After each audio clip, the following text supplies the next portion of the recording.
जय हिंद। आज हम क्लास 10 के बहुपद पढ़ेंगे। एक्सरसाइज 2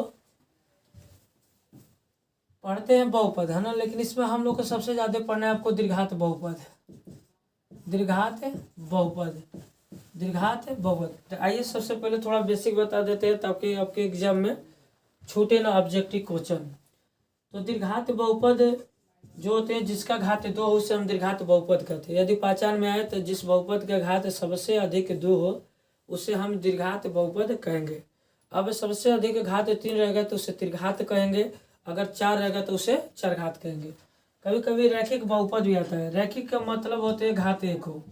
रैखिक का मतलब जो होगा घात कितने होंगे 1, यानी घातों की जो संख्या होंगे ना 1, यानी पावर के जो संख्या होंगे वो कितने होंगे 1।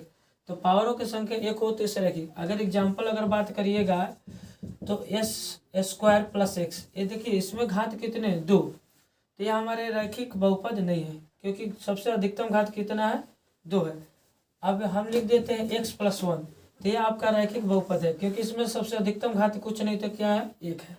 ठीक है, तो यह रैखिक बहुपद, जिस बहुपद का घात 1 हो उसे हम रैखिक बहुपद कहते हैं। लेकिन 10 क्लास का अगर सिलेबस बात करिएगा तो दीर्घात बहुपद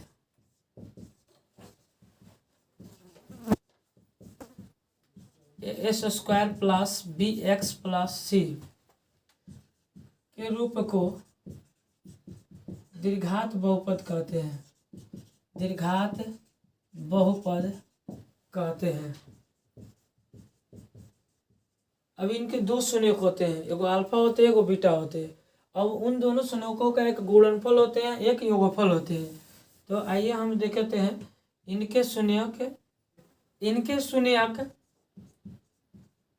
इनके संयोग अल्फा एवं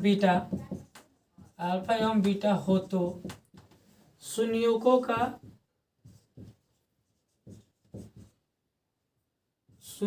का योगफल देखिए, संयोगों का योगफल जो होता है एक -x का गुणांक, बाटा में s² का गुणांक, तो संयोगों का योगफल जो होता है -x का गुणांक बाटा में s² का गुणांक, या आप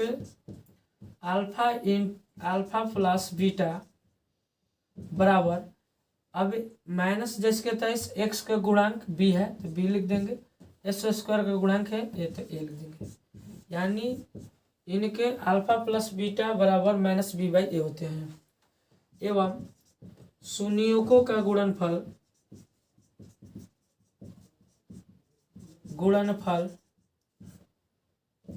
बराबर अचर पद बाटा में s² का गुणांक होता है, s² का गुणांक। अब इसको आप ऐसे लिख सकते हैं अल्फा इंटू बीटा बराबर अचर पद c है, s² का गुणांक जो है a है, तो अल्फा इंटू बीटा बराबर हो गया c/a हुआ। तो इस तरह से आपका दीर्घात बहुपद का हुआ। अब इसमें हम इनको बहुपद का व्यापक रूप भी कहते हैं, यानी बहुपद के व्यापक रूप को, तो दिए गए बहुपद को या तो बढ़ते क्रम में या तो घटते क्रम में घातों को सजा देने पर प्राप्त बहुपद को हम व्यापक रूप कहते हैं। तो इनको अगर बात करिएगा यह उतार सकते हैं आप।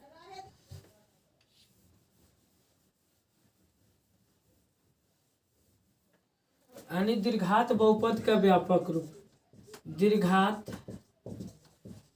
बहुपद का व्यापक रूप, दीर्घात बहुपद का व्यापक रूप होता है s² + bx + c। ये भी एग्जाम में आपको आ चुका है, यानी s² + bx + c को हम बहुपद का व्यापक रूप कहते हैं।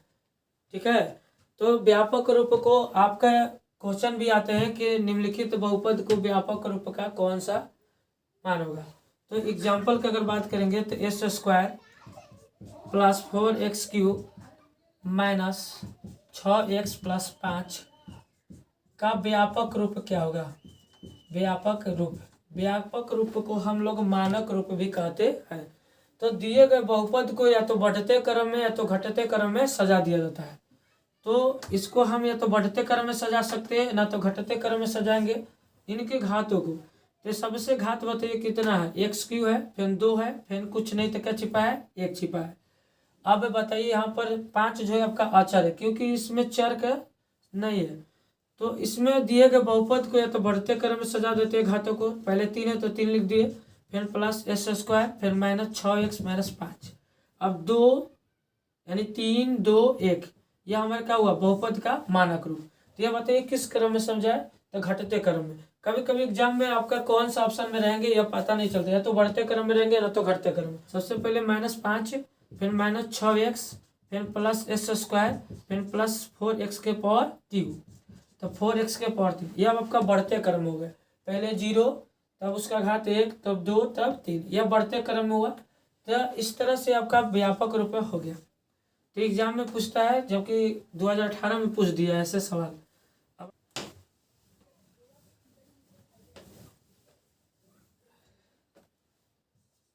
यदि दीर्घात बहुपद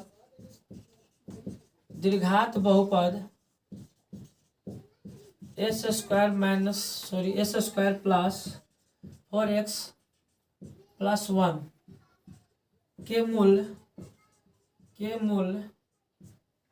अल्फा एवं बीटा हो तो 1 नंबर में अल्फा प्लस बीटा का मान, अल्फा प्लस बीटा, दूसरा है आपका अल्फा इंटू बीटा। तो यह आपका अल्फा प्लस बीटा और अल्फा इंटू बीटा यह योगफल है या आपका गुणनफल है। तो पहले का सवाल बनाते हैं। पहले बहुपद दिया है S square plus 4x plus 1, तो ए का मान कितना हुआ, ए। थ्योरी में अभी आपको पढ़ा है कि ax square plus B X plus C. तो एस स्क्वायर गुणांक को ए कहते हैं, एक्स के गुणांक को बी कहते हैं, और सी के गुणांक यानी अचर को हम सी कहते हैं। तो बताइए एस स्क्वायर का गुणांक है, तो एस स्क्वायर का गुणांक कुछ नहीं तो 1 छिपा है आपको, क्योंकि एस स्क्वायर को आप लिख सकते हैं 1 गुणे एस स्क्वायर, यानी 1 से किसी भी संख्या में गुणा करेंगे कोई परिवर्तन नहीं होते हैं। तो इस तरह से हम कह सकते हैं कि ए का मान जो है आपका 1 है, और बी का मान जो है 4 है, सी का मान 1 है। मान हमको किसको ज्ञात करना है बताइए, अल्फा प्लस बीटा। तो अल्फा प्लस बीटा का सूत्र अभी पढ़ा है, माइनस बी बाई ए होते हैं। माइनस 10 के 23, बी का मान 4 है तो 4, और ए का मान कितना है, 1। 1 से आप भाग देते तो कितना होगा, -4। ये आपका क्या हुआ, पहला प्रश्न का आंसर हुआ। आप थ्योरी याद करते हैं तो क्वेश्चन बन जाएंगे। दूसरा आपका है alpha into beta. Alpha into beta का सूत्र जो होते हैं सी बाई ए होते हैं। सी के मान बताइए कितना दिया है, 1, और ए का मान कितना दिया है, 1। ए का मान भी कितना है, 1। तो 1 से भाग देंगे तो क्या होगा, 1। इस तरह आपका सवाल बन गया, ठीक है।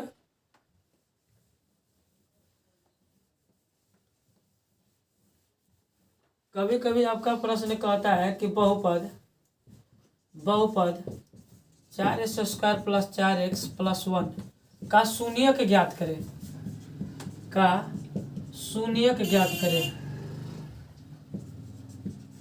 शून्यक क्या है या ज्ञात करें।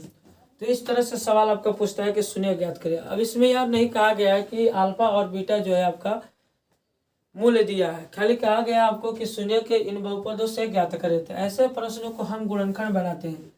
तो दिए गए जो प्रश्न है आपको उतार लीजिए, यानी 4x square plus 4x plus 1 होंगे, प्लस 1।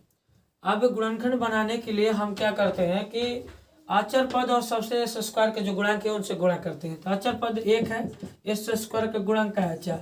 अब इनके गुणा किए तो क्या हुआ, 4। अब इन 4 को इस तरह खंड करके तोड़ेंगे, 2 या 2 से अधिक के टुकड़ों में। जोड़ने घटाने पर बी का मान आना चाहिए। तो बी के जगह पर आपका 4x है तो 4 आना चाहिए। तो बताइए 4 को तोड़ेंगे तो 2 2 हो जाएगा, क्योंकि 4 2 मर्त में जाएगा तो 2 होगा, यानी 2 दूनी के क्या होंगे, 4। तो बताइए 2 और 2 आया, तो दोनों आपको प्लस में दिया है। किसमें दिया है, प्लस में। हमको भी लाना है प्लस 4, तो प्लस 2 में प्लस 2 जोड़ेंगे तो मिलके कितना हो जाएगा, 4। अब x है तो x लगा देंगे, तो 4x हो गया, ठीक है। गुणा भी करने पर इतना संख्या आना चाहिए, तो 2 दूनी के 4। चलिए आ जाते हैं। तो 4s² plus 2x plus 2 x plus 1, तो खंड करके जो आया था मान उसको लिख दिए। दो दो जोड़िएगा तो कितना होगा, 4 होगा। अब कॉमन करेंगे तो कॉमन के लिए दो दो को का लेयर आप लगा लीजिए। अब दोनों लेयर लगा लिए आप, तो इन बताओ इनमें क्या कॉमन है, 4s² प्लस 2x है।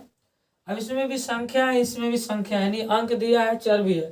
तो बताइए x तो कॉमन हो जाएगा, एक x कॉमन तो आप पता होगा, यहाँ पर 2 गए तो कितने बचेंगे, 1। लेकिन यहाँ पर संख्या 2 है और 4। बताइए तो दोनों में कोई कॉमन है कैसे कि 2 कॉमन है, तो 2 कॉमन का मतलब भाग। तो 2 यहाँ पर कॉमन की है तो आप 2 से भाग दो, 2 दूनी के 4 यानी 2x बचा। आप n प्लस 2 से भाग दीजिएगा, 2 कट जाएगा, x तो कॉमन है पहले से, तो कितना बचा, 1। तो यहाँ से हम कॉमन किए तो कितना हुआ, 2x कॉमन, तो 2x प्लस 1। अब गुणा करके देख लेते हैं, 2 दूनी के 4, x में गुणा करिएगा तो s² होगा, और 2x प्लस 1 से गुणा करिएगा 2x प्लस 1। अब इसी कोष्टक को ना आप यहाँ पर लिख लीजिए 2x प्लस 1। अब बताइए कि यहाँ पर लाना क्या है, प्लस प्लस पहले लिखिए, माइनस लाना होगा तो माइनस लिखिए। अब बताइए यहाँ से मिलाइए, x है, 2 है ना, तो बताओ 2x यहाँ से मिल रहा है जो है, तो कितना से गुणा कर दे, 1 से, ताकि 2x में गुणा होगा तो 2x प्लस 1 में गुणा होगा तो 1 होगा। अब इनको रखिए, जो कॉमन है उसको एक कोष्टक में लेते हैं, तो 2x प्लस 1 होगा, फिर यहाँ पर 2x प्लस 1 होगा। अब हमको शून्य का ज्ञात करना है तो बराबर डालते हैं 0, ठीक है। तो बराबर 0 रखिए, 2x प्लस 1 बराबर 0, फिर 2x प्लस 1 बराबर 0। अब बताइए कि इधर प्लस है, इधर जाएगा तो क्या होगा, माइनस, ठीक है। इधर गुणा में इधर जाएगा तो भागा में होगा, माइनस कितना हो जाएगा, 1/2। इनका भी देख लिया जाता है, यानी 2x जैसे 23, इधर प्लस इधर जाएगा तो माइनस, अब इधर गुणा है, इधर जाएगा तो क्या होगा, भागा, तो -1/2 में क्या होगा, 2। तो ये आपका जो शून्यक है ना, शून्यक x बराबर 2 है, -1/2 -1/2, ये आपका क्या हुआ, आंसर हुआ, ठीक है। अब आइए अगले प्रश्न की ओर चलते हैं।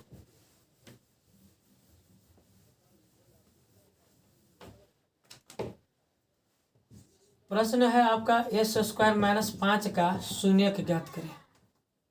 5 का शून्यक ज्ञात करें। तो s² -5 का शून्यक ज्ञात करें। तो इसमें बताइए कि द्विघात बहुपद के रूप में हम लोग लिखते हैं कि s² plus bx plus c लिखते हैं, ठीक है। तो शून्यक हम लोग को खाली ज्ञात करना है, ठीक है। तो आइए हम इसको क्या करते हैं, s² -5 बराबर 0। अब बताइए इधर माइनस से s पर जाएगा तो क्या होगा, +5 हो जाएगा, तो +5 लिख दिए। जब भी स्क्वायर LHS से RHS में जाएगा तो √ओवर चढ़ जाता है, लेकिन शून्य के जब ज्ञात करें तो प्लस माइनस के साथ होगा, प्लस माइनस √ओवर कितना, 5, ये आपका आंसर होगा। एक बार रूट में माइनस, एक बार रूट में प्लस, ये आपका क्या हुआ, माइनस हुआ। अगले सवाल ऐसी तरह से बनाइए, बनाकर देखिए, s² -9 का शून्यक। ये बनाने के बाद है ना कमेंट कर सकते हैं, शून्यक ज्ञात करें, ठीक है।